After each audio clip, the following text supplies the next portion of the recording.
Fiz do Zero a gente conhece a história de diversos empreendedores que começaram absolutamente sem nada e se deram bem. Mas são poucas as vezes que a gente conhece empreendedores que já fizeram de tudo um pouco. Olá, eu sou Pedro Mello e hoje no Fiz do Zero a gente vai conhecer a história do Rogério Rubini, o fundador da Contém um Grama.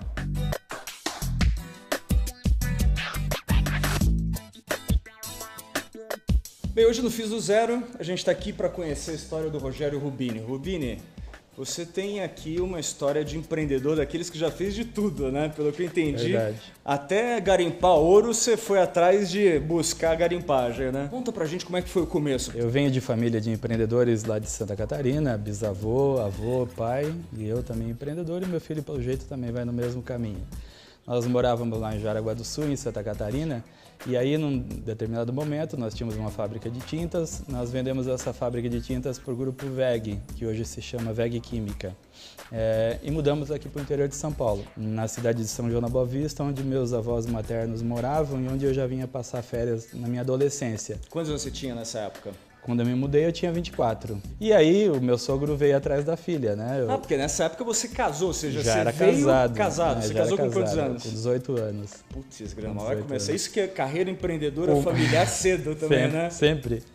E com 24 anos, a gente já tinha 2 filhos, né? E nos mudamos aqui para o interior de São Paulo. E a partir daí, meu sogro, né, não conseguiu ficar longe da filha e veio atrás. E quando ele vendeu a propriedade lá em Jaraguá do Sul, ele acabou recebendo em pagamento, né, uma quantidade de malhas. E ele, em São João da Boa Vista, criou uma empresa, no dia 18 de julho de 1984, para vender, uma loja para vender essas malhas. 2 meses depois que a gente chegou, né, eu já tinha entrado de sócio com ele, eu e meu pai entramos de sócio na empresa com ele. Foi tudo muito rápido. Ele entrou com o estoque inicial. Nós, eu e meu pai, entramos com um pouco de dinheiro. Com um pouco de dinheiro e montaram o quê? Uma loja? O que era? Uma loja, 2, 3, em menos de 6 meses nós tínhamos 5 lojas. E essas lojas eram chamadas de lojas da balança, porque a gente vendia malhas por quilo, como ela em Santa Catarina. Não sei se ainda hoje, mas naquela época era. Né? Vendia. Como é que funciona isso? Escolhia as malhas, né? Consumidores pega as malhas, coloca em cima da balança, é um preço por quilo, o quilo que pesou você paga e tudo bem. Uma das lojas principais ficava na beira da rodovia que vai para Poços de Caldas. E a gente começou a perceber um fluxo de turismo com um poder aquisitivo mais elevado.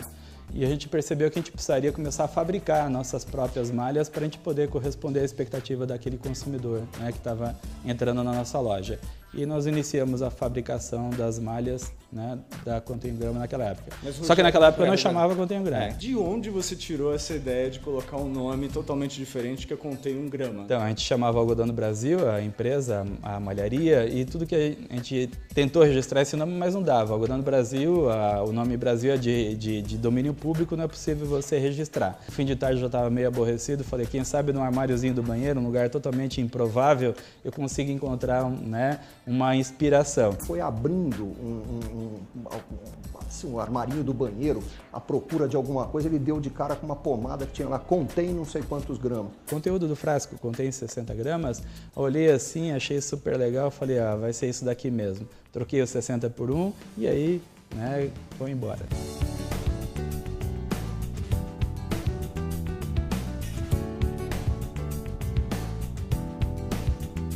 Até essa época você já estava ainda sócio do teu sogro, do teu pai?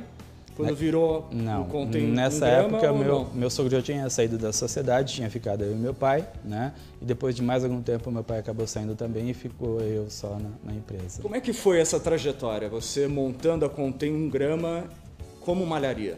Então, a gente vendia para boutiques multimarca no Brasil inteirinho, né? E já tinha uma boa clientela. E numa certa altura a gente começou a olhar para o mercado e viu que o pessoal estava lançando o seu perfume. A Giovanna Baby tinha o perfume, outras marcas. Perfume doce pra caramba. A Zumpia fora, todo mundo tinha lançado o seu perfume. A gente falou, vamos lançar o nosso também, junto com as nossas camisetas, vamos lançar um perfume. A gente procurou no mercado fornecedores, né, de fragrância e aí eles nos deram diversas amostras, a gente preparou os vidrinhos, colocamos etiquetinha com, escrito com caneta, né, Bic, cada uma das etiquetinhas, e aí saímos para o campo pesquisar com os amigos, com os parentes lá da cidade. E mostra um, mostra outro, tudo mais, a pessoa dizia, não, eu gosto mais desse cheiro, desse perfume, só que a pessoa dizia assim, né? Eu quero comprar isso daqui. Quanto que é? Né? Quanto você me vende assim? A gente falava assim, não pode vender esse daqui, é amostra, ainda preciso dele para pesquisar outras pessoas. Mas eu quero, eu adorei esse perfume aqui, me vende. Eu falei, opa, aí tem uma coisa curiosa, eu nunca tinha visto isso. Ao invés de lançar um perfume, acabamos lançando 20.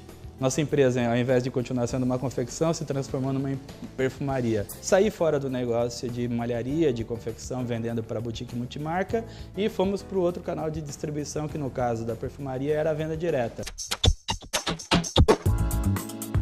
Como é que você começou? Para começar, até que começasse a vender, enfim, né, o capital de giro inicial, né, eu comecei minha esposa a gente vender a nossa casa. Nós vendemos a nossa casa e fomos morar numa casa alugada e conseguimos $50 mil de capital para dar o pontapé, né, reiniciar o nosso negócio. O que a gente fazia? Preparava a gente chamava de kit distribuidor, né?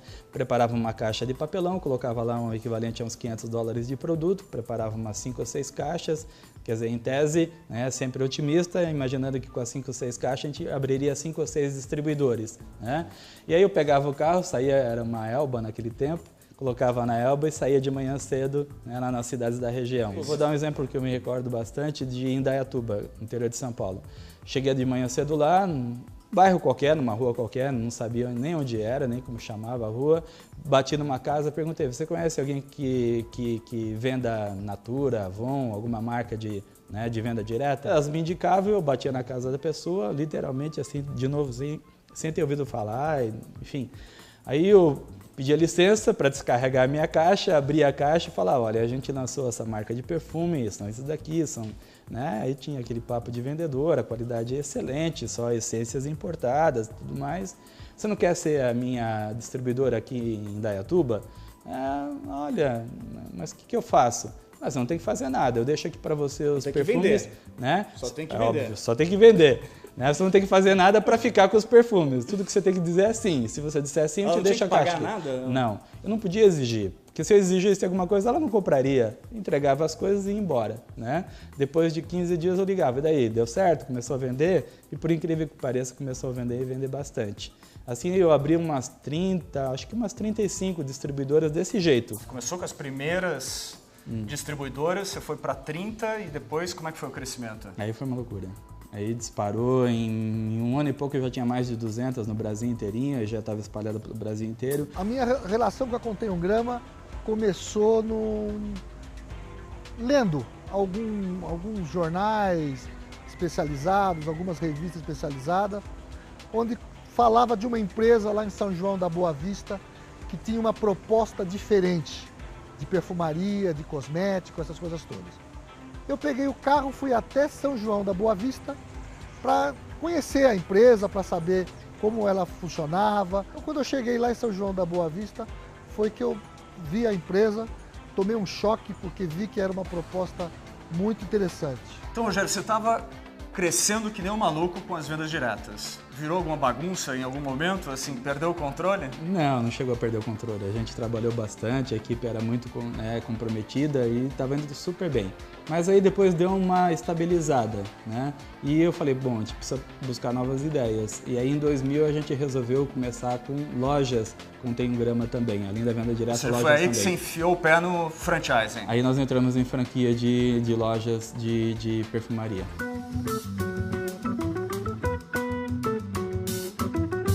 O empreendedor tem que ter presente de que ele tem que procurar se diferenciar, principalmente o pequeno empreendedor. O mercado hoje é muito disputado, então ele tem que procurar se diferenciar, procurar um nicho. É fundamental o foco, porque o empreendedor tem essa tendência de criar e ter muitas ideias, então ele tem que ter disciplina. A partir do momento que ele escolheu um nicho, um foco, né, ele tem que focar isso e seguir em frente. Eu acho que com bastante coragem, determinação e persistência e disciplina, a gente chega lá. Pô, Rogério, obrigado por ter recebido a gente aqui. Eu que agradeço a oportunidade. Parabéns por ter reinventado seu negócio algumas vezes, né? É um exercício que poucos empreendedores têm a coragem de fazer.